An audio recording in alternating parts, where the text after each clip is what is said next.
Assalamualaikum kawan setia RSUD Mung Fatimah. Jumpa lagi di acara Cakap Sehat, Obrol-Obrol Sehat bersama Kiki, host hari ini. Dan di samping Kiki udah ada narasumber kita yang luar biasa. Tapi sebelum Kiki kenalin nih narasumber kita, Kiki mau pantun dulu nih. Mentari terbit, belumlah tinggi, jalan sendiri menunggu kabar. Assalamualaikum, selamat pagi. Semoga cakap sehat kita berjalan lancar. Mantap. Gimana dok pantunnya? Luar biasa. Pantun yang bisa kita semangat kita pagi ini. Ya dok. Ada lagi nih dok, satu lagi. Jalan-jalan ke Surabaya, jangan lupa mampir ke toko. Mari kita mulai acara yang bertema tentang manajemen risiko. Kayaknya Mbak Kiki ini ya penuh inspiratif ya. Sesuai dengan tema hari ini, manajemen risiko. Terima kasih. Bisa aja dok. Berarti pantun untuk saya ya. Baiklah, di sebelah saya ini udah ada narasumber kita, yaitu Dr. Yaldi MKKK selaku Ketua K3 Rumah Sakit RSUD Mung Fatimah. Baiklah dok, gimana dok kabarnya, sehat? Alhamdulillah luar biasa sehat. Alhamdulillah luar biasa ya dok. Jadi di sini sebelumnya kita mau bahas dulu, kan banyak yang belum tahu nih dok tentang K3, belum paham ya. Apa sih K3RS itu gitu kan? Salah satunya manajemen risiko yang akan kita bahas ini. Nah, apa sih dok manajemen risiko itu? Mungkin memang kita bekerja di rumah sakit ya. Mungkin saya sebagai petugas rumah sakit, mungkin Mbak Kiki juga mungkin ya. Di sini banyak mungkin kita menganggap bahwa K3 itu sama seperti K3 di luar. Sebenarnya K3 rumah sakit itu berbeda sama yang di perusahaan karena kita lebih komplit, masalah kesehatan juga, masalah keselamatan juga. Kemudian saya menilai di sini untuk manajemen risiko itu sendiri, di mana kan kita punya risiko setiap pekerjaan ya, pekerjaan kita punya risiko. Kemudian sebagai seorang perawat kita analisa risiko apa yang ada di kita, dan risiko yang kita temukan di lapangan itu kita evaluasi. Kemudian dari tim K3S melakukan pemetaan apa sih tindak lanjut ke depannya, bagaimana risiko yang ada tetap betul bisa bekerja dengan baik, tapi risikonya bisa diminimalisir atau kita hilangkan. Dan manajemen risiko tersebut tujuannya jangan sampai terjadi cedera, dan harapannya petugas nyaman dan selamat dalam bekerja. Oke, baik. Berarti risiko itu selalu ada ya dok, mulai dari yang terkecil hingga terbesar gitu ya dok. Kira-kira dok apa aja tuh risiko yang ada di rumah sakit ini? Mungkin kalau kita bicara risiko, sebenarnya kita harus tahu juga bahaya. Di mana kondisi lingkungan RSUD itu kan banyak ya. Pertama mungkin dari pertama kali kita masuk di RSUD itu sendiri, dari pintu masuk kita masuk area yang mungkin rawan penyakit, dan juga mungkin kita masuk ke UGD yang mungkin bawa keluarga, contohnya apalagi kondisi sekarang yang Mbak Kiki ya, kondisi COVID yang cukup menyita perhatian kita semua dalam 2 tahun ini. Kita sebagai pengunjung ataupun sebagai petugas awal jangan sampai risiko tertular terjadi sama kita. Salah satunya mungkin memang mengendalikan risiko tersebut. Di sini mungkin kita sebagai petugas K3RS, kami tim K3RS membuat regulasi bagi setiap pengunjung pakai menggunakan APD berupa masker. Kenapa? Rumah sakit harus melindungi kesehatan dari pengunjung, tapi bagi petugas sendiri bekerja dengan aman, karena bagaimanapun bekerja dengan aman dan selamat, yakin ada keluarga menunggu di rumah. Itu semuanya. Ya, dok. Lalu apa aja dok risiko kecelakaan kerja yang sering terjadi di rumah sakit ini? Mungkin kalau di rumah sakit kecelakaan kerja, mungkin kalau di perawat paling sering ya kita yang laporan ke kita itu needle injury. Kalau bahasa kitanya itu tertusuk jarum. Kan perawat kita menangani pasien, ada pasien mendapatkan terapi berupa injeksi, mungkin berupa obatan seperti antibiotik atau obatan lain seperti vitamin. Pada waktu memberikan terapi injeksi kepada pasien, petugas kita waktu selesai tindakan lupa, mungkin jam suntiknya lupa, langsung ditaruh ke safety box. Waktu menutup jam suntik menggunakan 2 tangan. Di saat jam 1 menggunakan jarum, setelah menggunakan tutupnya diketemukan ini jarum tangan kita tertusuk jarum. Ini paling sering terjadi di kita. Di laporan K3RS kejadiannya pada saat waktu selesai tindakan. Itu berisiko kenapa? Kita tidak tahu. Ternyata pasiennya mungkin ada yang HIV positif atau HIV, sehingga petugas kita ya harus aware dengan kondisi yang ada. Makanya untuk kasus needless injury kita sudah menggunakan SOP yang ada. Untuk tindakan-tindakan mungkin yang harus dilakukan, pertama mungkin sebelum kejadian petugas harus membaca SOP bahwa tidak ada namanya yang menggunakan dua tangan dalam menggunakan jarum suntik. Setiap tindakan menggunakan jarum suntik, setelah menggunakan langsung buang safety box. Tapi kalau terjadi tindakan kasus yang tersus jarum, petugas langsung melapor ke petugas K3RS, nanti dicek darahnya, prosedur yang ada. Kalau mau pasiennya positif dan petugas kita negatif, kita akan berusaha memproteksi petugas kita mungkin dengan kasih vaksin hepatitis B. Kalau yang pasiennya hepatitis B positif, mungkin itu. Oh, begitu ya dok. Jadi ada langsung dilakukan tindakannya ketika petugas tertusuk jarum. Oke, tadi kan itu tentang risiko dalam bekerja ya dok. Kira-kira ada nggak dok risiko dari sarana dan prasarananya? Kalau resiko sarana dan prasarana mungkin lebih fokus kepada pengunjung kita yang Mbak Kiki, mungkin dari keluarga pasien yang datang, mungkin areanya tempat dia mungkin datang nih ke pendaftaran ya, mungkin ada petugas kita yang lagi membersihkan lantai contohnya ya, ke lantainya basah. Sebagai pengunjung kita harus lindungi keselamatan mereka, maka petugas kita kebersihan kita kasih untuk mereka edukasi. Setiap melakukan pembersihan harus pakai tanda segitiga warna kuning ya, bahwa lantai tersebut tidak bisa dilewatin. Karena bagaimanapun keselamatan keluarga pasien atau pengunjung yang datang ke RSUD harus kita lindungi sampai dia pulang ke rumah. Dan satu lagi mungkin dari prasarana yang sering kita alami ya, satu kebakaran ya, kasus terbaru di kita tahun 2021 ya, itu di masa pandemi, di mana di lantai 3 terjadi kebakaran. Sumbernya adalah dari keluarga pasien yang waktu itu ngecas handphone tapi lupa berada di kasur ya, mungkin terjadi ini ya, panas sehingga terpecah api, akhirnya terjadi kebakaran. Dan satu ruangan kita isolasi dan kita lakukan prosedur penanganan kebakaran sesuai yang prosedur ada di RSUD. Alhamdulillah itu bisa kita jalankan dengan adanya kerjasama semua tim, dari tim mungkin yang helm merah ya, helm merah itu mungkin yang memadamkan api, yang kedua helm kuning untuk yang evakuasi, helm biru untuk keamanan, helm putih untuk dokumen kita selamatkan. Alhamdulillah bisa terlaksana, sehingga untuk kebakaran kita juga melihat ke depannya bagi bapak-bapak ibu yang datang ke RSUD harus tahu nih, area rumah sakit juga area risiko kebakaran. Ada contohnya nih APAR yang sudah tersedia di kita, itu gunanya bagaimana kalau bapak ibu sanggup bisa menggunakan, kalau ada kebakaran di sekitar kita silakan gunakan APAR yang ada. Itu alat pemadam api ringan yang prosedur sudah kita tempel di sana. Dan juga mungkin kalau memang tidak bisa, silakan memanggil petugas kita, mungkin Satpol, untuk sebagai penanganan untuk pemadam kebakaran tersendiri. Dan kalau kita memang tidak bisa menangani secara aktif, minimal kita tahu kalau ada kasus kebakaran kemana saya harus mencari jalan evakuasi, jalan terdekat untuk mencari titik aman, titik berkumpul dari kondisi kebakaran terjadi. Itu sebagainya. Oke, baik. Lalu kan ada tuh dok, dari pengendalian risikonya ada yang dari hierarki kontrol, itu bisa dijelaskan nggak dok? Kan ada 5 itu, eliminasi, substitusi, rekayasa engineering, administrasi, dan APD. Bisa dijelaskan dok? Mungkin kita melihat kejadiannya Mbak Kiki, kalau memang bersumber contoh di maintenance ya, yang menggunakan salah satu genset ya, genset mungkin menggunakan mesin ya, mungkin ini bukan mesin ya, bahaya fisik yaitu cukup bikinkan kalau petugas kita bekerja di sana, di mana area kebisaannya melebihi 85 desibel, itu petugas harus kita lindungi. Minimal kalaupun dia terpapar di 84 desibel, dia tidak boleh di 8 jam. Jadi memang khas ini.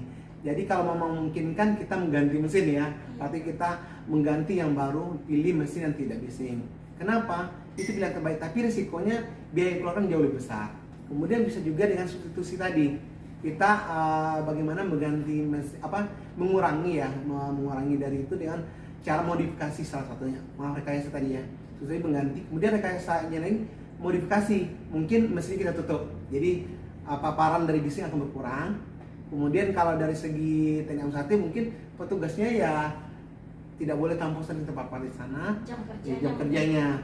Dan utama satu terakhir pilihan terakhir sebenarnya APD. Kenapa? APD ini sering dianggap sebagai pilihan pertama dalam penanganan kalau kasus-kasus risiko. Padahal sebenarnya kalaupun kita pakai APD tapi tindakan kita tidak aman juga, ya mungkin risiko akan tetap terjadi gitu. Jadi APD ini hanya melindungi petugas kalau memang mau tidak mau harus terpapar lokasi yang terpapar bising, ya harus pakailah contoh, maaf ya, mengurangi risiko bising.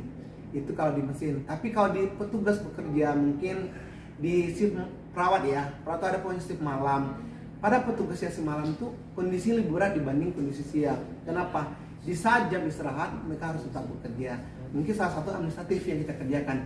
Kenapa? Kita harus merolling ya. Jadi setiap habis jaga malam itu tidak boleh 1 minggu malam. Kenapa? Yang jelas waktu istirahat terbaik itu malam hari. Jadi harus diganti, itu di rolling ya. Sehingga petugas yang bekerja terbagi dan itu juga mengurangi beban psikis. Kenapa? Paling sering di petugas kita perawat di saat dia sering lembur, sering malam, beban mentalnya banyak, juga stres. Kalau karyawan udah stres, tidak produktif, akibatnya juga rumah sakit bisa jadi kolap juga karena tidak bisa beroperasi maksimal. Jadi itu yang bisa membuat penyebab kecelakaan kerja ya dok? Bisa, iya benar. Jadi kan tadi dokter bilang karena perilaku pekerjanya banyak terjadi kecelakaan kerja. Nah, bagaimana sih dok langkah-langkah yang dilakukan untuk membuat petugas kita tuh sadar gitu akan pentingnya bekerja dengan aman, dengan sehat dan selamat gitu. Mungkin untuk pekerja kita Mbak Kiki, kita mulai setiap awal mungkin karyawan baru ya, kita paparkan dengan kondisi K3RS kita, apa yang harus mereka lakukan. Mereka tuh bekerja aman dan bekerja selamat. Mereka harus tahu juga mereka bekerja di area mana, resiko apa sih yang ada. Dan setiap tahun kami tim K3S sudah memetakan resiko-resiko yang ada di rumah sakit. Misalnya di ruangan manajemen nih, mungkin beranggapan manajemen tidak punya risiko, tapi kita lupa manajemen risiko tuh di semua lini ada. Contoh manajemen, petugas kita yang bekerja di bagian administratif mungkin banyak di belakang meja, mereka banyak duduk. Mungkin duduknya recovery-nya berkurang ya, mestinya setiap 2 jam harus istirahat, stretching dulu, tapi dia tidak stretching dan juga tidak minum, bisa dehidrasi juga. Dan risikonya juga mungkin bisa juga low back pain ya, kalau duduk yang lama bisa low back pain juga namanya, sakit pada punggungnya ya. Jadi setiap lini ada area kerja itu punya risiko, dan itu juga yang perawat. Mungkin kalau perawat mungkin risiko terpapar ya, memang karena berhubungan langsung dengan pasien. Dan juga maintenance mungkin yang bekerja bagian berat, ngangkat-ngangkat juga pusingnya. Di saat kondisi dia tidak mengangkat tidak sempurna, itu benda berat jatuh ke kaki, akhirnya terjadi kecelakaan kerja. Ya itu juga semua lini di RSUD ini punya risiko masing-masing. Dan juga mungkin selama ini yang kita tidak tahu ya, di rumah sakit kita menganggap kayak di administratif seperti keuangan contohnya, itu termasuk risiko kategori 1 Mbak Kiki. Kenapa? Teman-teman yang bekerja di bagian klaim sebenarnya risikonya finansial. Jadi bagaimanapun kita menganggap kalau di rumah sakit, kalau dengan perawat pasti risiko, tapi di finansial petugasan keuangan di saat mereka gagal klaim bisa menyebabkan kerugian pada rumah sakit, nggak ada pemasukan, juga kemakmuran dan kesejahteraan petugas akan berkurang, otomatis jaspernya juga akan berkurang. Begitu ya dok. Jadi bisa ke psikis juga bisa ya dok. Oke. Oh iya, udah gak terasa nih dok, waktunya udah mau habis ya. Sambil diminum dok kopinya. Oke, terima kasih Mbak Kiki. Sambil kita lihat ada nggak yang bertanya. Iya, terima kasih Mbak Kiki.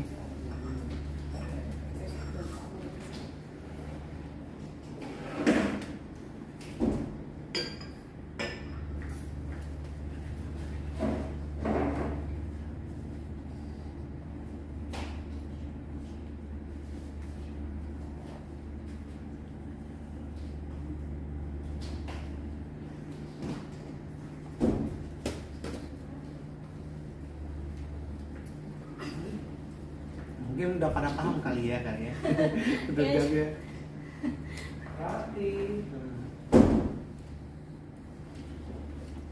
Kayaknya udah pada paham semua nih dok. Nggak ada yang bertanya. Tapi memang ini menurut saya sih kalau resiko ini memang materi yang kadang-kadang cukup berat. Kenapa menganggap ya apa sih ya gitu. Memang pemahamannya tidak bisa selesai satu hari Mbak Kiki. Jadi kira perlu ada materi yang lain tinggal lanjutnya sehingga betul-betul paham dengan majelis sendiri. Terutama petugas RSUD yang bekerja di rumah sakit ya, di mana mereka di rumah sakit kalau mereka tidak tahu risiko bekerja ya mungkin di saat mereka pulang mereka ingat ada keluarga yang menunggu ya, saat mereka sakit ternyata terpaparnya di rumah sakit dan juga keluarga bisa risiko apalagi penyakit infeksi seperti hepatitis B ya atau HIV dia dapat rumah sakit tapi kenapa keluarga bisa terinfeksi.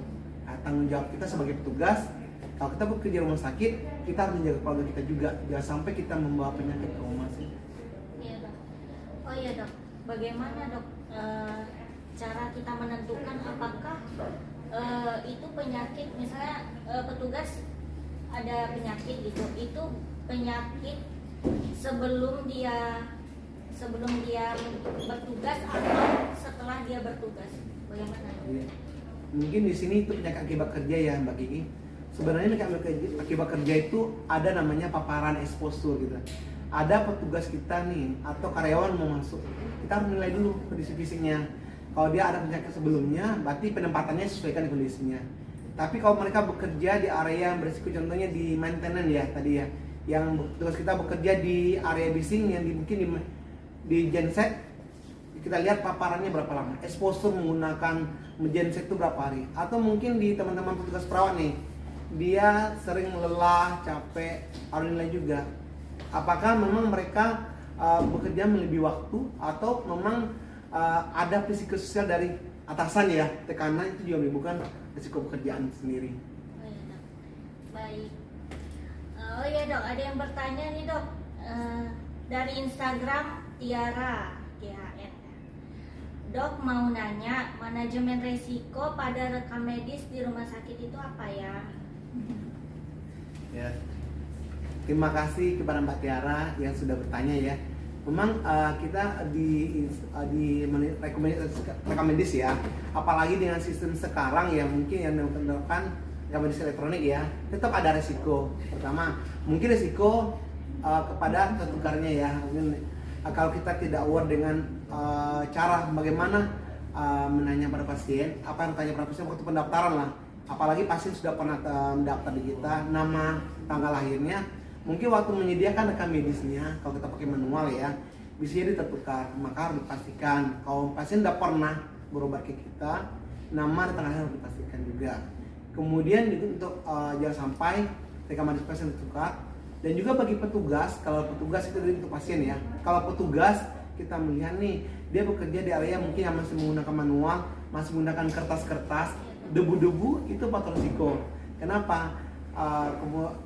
Debu-debu berarti bisa menyebabkan bagi pasien pekerja yang asma bisa pencetus asma di situ juga. Kemudian kalau dengan kondisi bekerja dengan banyak menggunakan ini ya lemari penyimpanan, waktu mengambil nih kan rak-raknya tinggi-tinggi ya, waktu mengambil posisi tidak aman, unsafe act tadi bisa jadi tertimpa sama bekas-bekas yang berupa dari file pasien sendiri. Tapi di sini lebih sering rekam medis itu banyakan proses bagaimana pengambilan status pasien tersebut, jangan sampai file pasien yang diberikan pasiennya bukan salah. Pada saat rekam medis yang diberikan itu salah, otomatis tindakan kedepannya juga risiko bersalah salah semua terjadi, sehingga penanganannya tidak tepat pada orang yang tidak tepat. Baik, begitu ya dok. Lalu dok, apa yang diharapkan nih dari petugas rumah sakit untuk kedepannya? Harapan kami dari tim K3RS, setiap petugas yang bekerja di rumah sakit, apabila kita bekerja di area mana, baik itu perawat, baik itu maintenance, IPRS, ataupun manajemen, resiko apa yang sudah ada, dan bisa nanti menghubungi tim kami di K3RS. Kami sudah memetakan resiko-resiko yang ada di masing lingkungan kerja, dan kami sudah punya rekomendasi juga apa sih harus mereka lakukan sebelum bekerja sehingga pada saat mereka bekerja secara aman dan sehat selama sampai di rumah, dan selama mereka bekerja di RSUD mereka bekerja produktif. Semoga di akhir masa bekerja mereka bekerja tetap sehat dan tidak terjadi mungkin permasalahan kesehatan yang gara-gara mungkin kesalahan dalam pekerjaan akibat tindakan tadi ANSF bersama ANSF condition tersebut. Oke, baik. Berarti kita harapkan ke depannya petugas harus lebih berhati-hati ya dok dalam bekerja sehingga sehat dan selamat. Baiklah dok.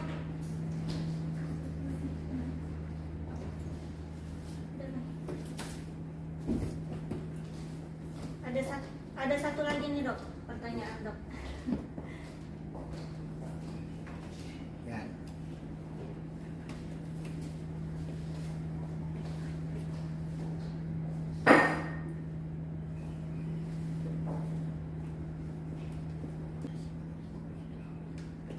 Kayaknya masih menunggu nih dok ya. Lama. Mungkin banyak kali yang bertanya ya.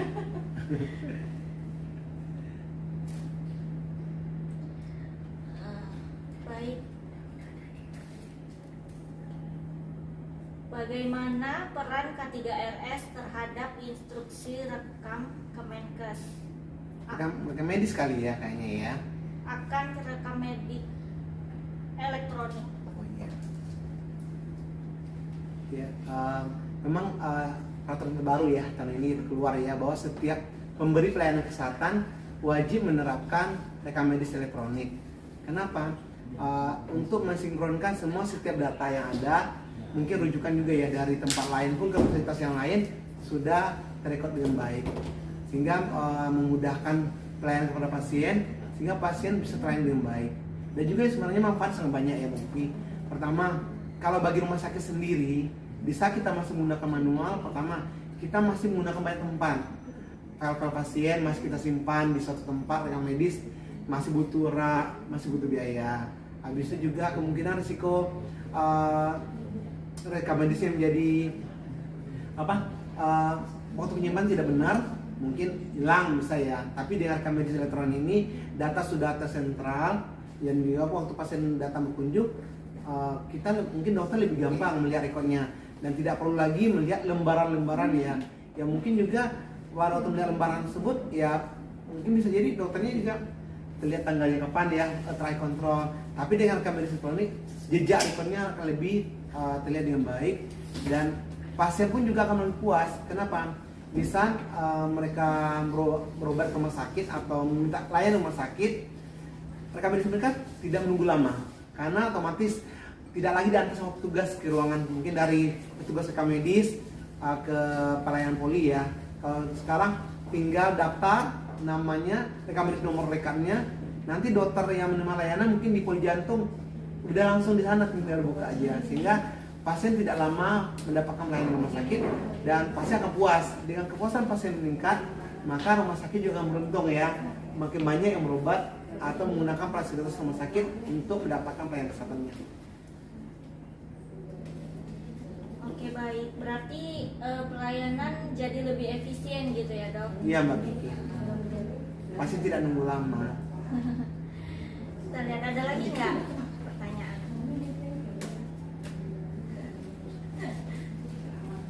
Karena memang ini Mbak, karena saya lihat kalau dengan rekam medis elektronik ini mengurangi komplain pasien. Salah satu mungkin waktu mendaftar selama ini kita mungkin di RSUD ya, rekam medis pasiennya belum sampai, pasien sudah di atas, otomatis pasien menjadi emosian ya. Mungkin kesalahan kita juga, di saat pasien sudah mendaftar, waktunya kita mungkin hanya pas nyampe di pelayanan, rekam medis belum ada, sedangkan mereka sudah nyampe di atas. Ya mungkin dengan rekam medis elektronik ini hal yang seperti itu bisa diminimalisir dan pasien mengurangi komplainnya, dan juga mungkin akan merekomendasikan rumah sakit kita ke sejauh yang lain, ke teman-teman yang lain atau koleganya yang lain bahwa rumah sakit ini sudah elektronik loh.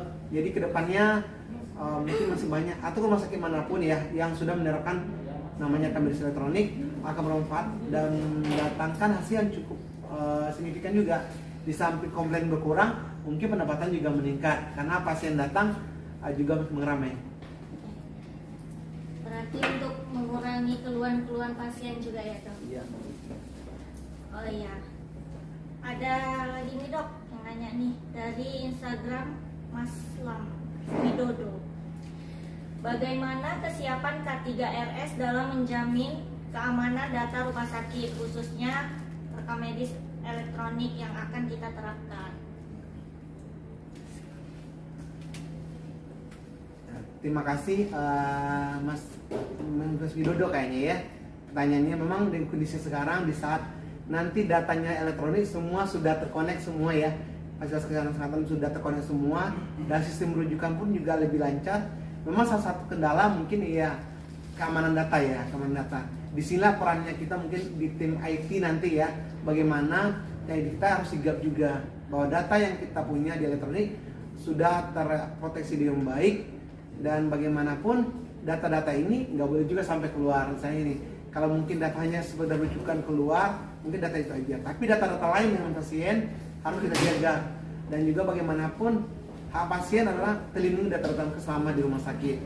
Dan kami tim K3RS juga mungkin nanti akan koordinasi sama tim IT bagaimana proteksi yang lebih baik agar kedepannya data-data yang tersimpan di secara elektronik di rumah sakit RSUD Bung Fatimah terjamin keamanannya dan juga tidak menimbulkan kekhawatiran pada masyarakat yang berobat di RSUD Bung Fatimah. Terima kasih. Oke, baik. Berarti dibutuhkan kerjasama ya dok antar dengan tim IT juga. Dengan tim IT.